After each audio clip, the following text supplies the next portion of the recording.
Estamos de volta e retomamos o nosso bate-papo de hoje sobre influenza aviária com Décio Coutinho, assessor técnico da CNA, e Bruno Pesamilho, chefe da divisão de aves do Departamento de Saúde Animal do Ministério da Agricultura, Pecuária e Abastecimento.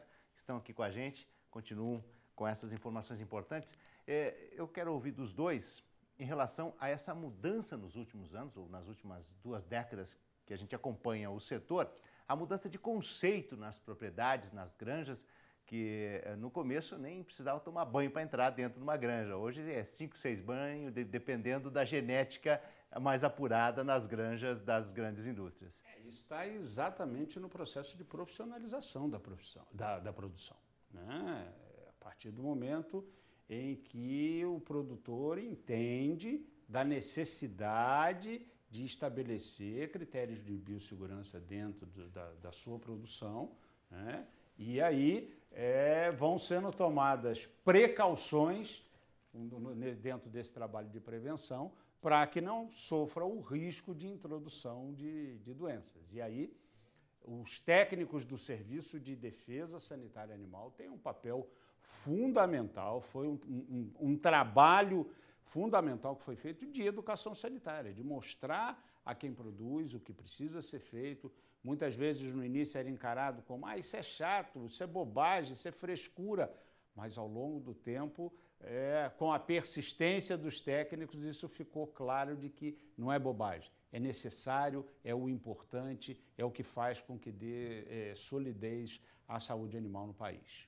Bruno, esse é o caminho, né? Até os caminhões, os carros, os veículos que entram na granja, tem toda aquela questão de fazer a desinfecção, quer dizer, o pé dilúvio, tudo isso está sendo incorporado ou já está incorporado nas granjas. Sim, como o Dr. Décio comentou, isso vem sendo cada vez mais aprimorado no sistema produtivo. E quanto mais estudos, mais conhecimento da dinâmica de distribuição das doenças, como elas ocorrem e as suas formas de transmissão, a gente começa a entender cada vez mais a importância da biosseguridade. Resumindo, falando da influenza aviária, a influenza aviária ela é um vírus que pode ser transmitido pela aves infectadas, em contato com aves sadias, e também pode ser difundido através da infecção de aves sadias por meio de objetos e materiais, equipamentos que estejam contaminados. Uma ave infectada, ela elimina o vírus por secreções nasais, secreções orais, por meio das suas fezes também. E esse material pode contaminar equipamentos, água, ração, bota, calçado, roupa, luva, materiais, veículos. Ou seja, qualquer material, qualquer fômite, qualquer objeto que possa estar contaminado, ele é um possível veiculador da doença. Então, quando a gente fala em biosseguridade, o que a gente está falando, na verdade? Identificar todas as possíveis rotas de entrada dessa doença no sistema produtivo, água, ração, pessoas, veículos, equipamentos, e tentar adotar medidas preventivas para cada uma delas, ou seja, tentar blindar o sistema produtivo adotando medidas para cada um desses fatores. E cada vez mais as granjas têm entendido esse conceito de manter a unidade isolada e tudo que entrar, de alguma certa forma, através de estudos científicos, trabalhos, identificar alguma forma de prevenir a entrada e de que seja eficaz contra o vírus da influenza aviária. E tem a consciência até do próprio visitante, né? A questão Sim. do vazio sanitário. Se ele realmente visitou uma granja, ele pelo menos contar que fez isso em pouco tempo, uma semana, 2. Exatamente. A gente tem legislação, a nossa legislação estadual fala num período onde o visitante, uma vez que ele vai num sistema produtivo, ele tem que aguardar um período para visitar outras granjas. As empresas também, por sua vez, adotam ainda critérios mais rigorosos. Por exemplo, você visitou uma unidade produtiva hoje, para você visitar outra só depois de 72 horas, adotando procedimentos de troca de roupa, procedimentos de banho, muitas vezes, principalmente nas grandes de reprodução. Ou seja, evitar que aquela pessoa seja um possível veiculador da doença. Décio, importantíssimo, como é que o produtor pode identificar uma suspeita? Olha, eu costumo sempre dizer que o produtor ele não tem o conhecimento técnico científico de identificação de uma suspeita de doença, mas ele tem um outro componente que é muito importante para não a identificação da doença, mas a identificação que alguma coisa de diferente está acontecendo no meu plantel.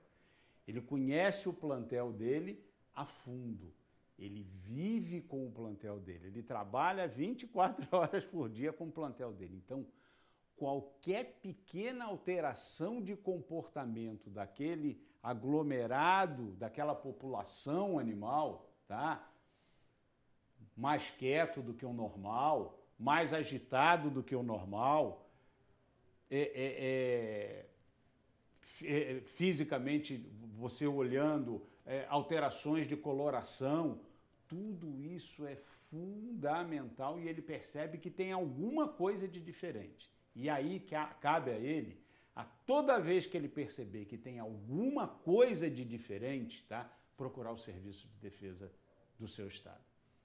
Se ele o fizer dessa forma, com certeza absoluta. Primeiro, ele vai estar dando um grande trabalho para o Serviço de Defesa do Estado, mas, em compensação, ele vai estar dando uma grande contribuição de que qualquer alteração, qualquer infecção possa muito rapidamente estar sendo notificada e muito rapidamente estar sendo combatida, tá? Que é o principal para a defesa. É você identificar o mais rápido possível para iniciar o processo de combate o mais rápido possível. Então, qualquer pequena alteração, procure o Serviço de Defesa, avisa o Serviço de Defesa e faça ipsilitem aquilo que for determinado pelo Serviço de Defesa.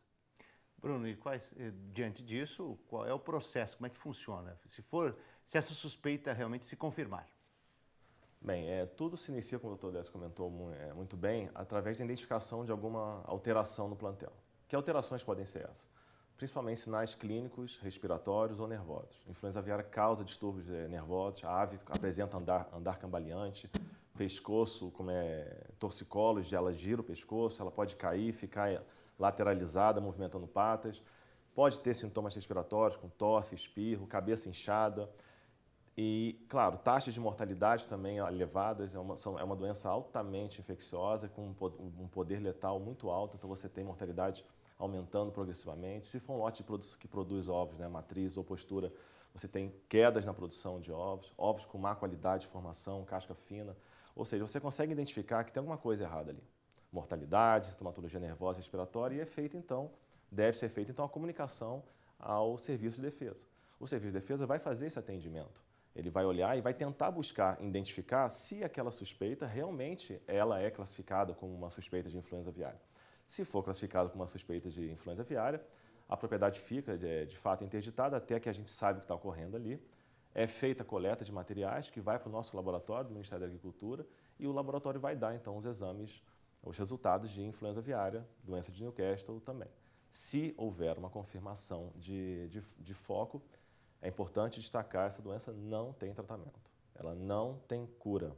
Então, uma vez identificada, a estratégia é a erradicação, o sacrifício das aves, que é a estratégia que o mundo basicamente vem adotando.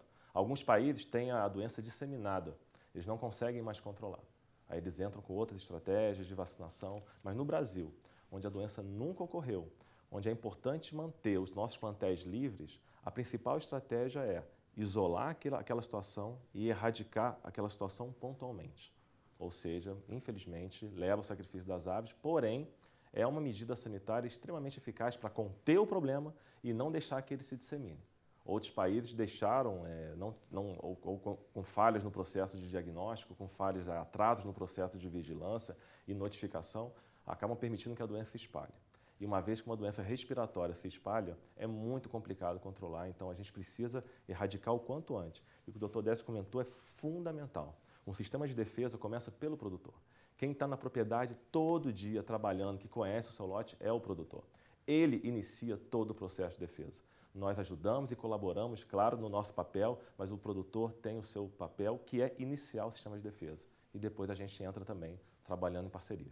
É isso. Prevenção, vamos garantir então a nossa sanidade no Brasil e vamos exportar cada vez mais, gerando emprego e renda. Muito obrigado pela participação.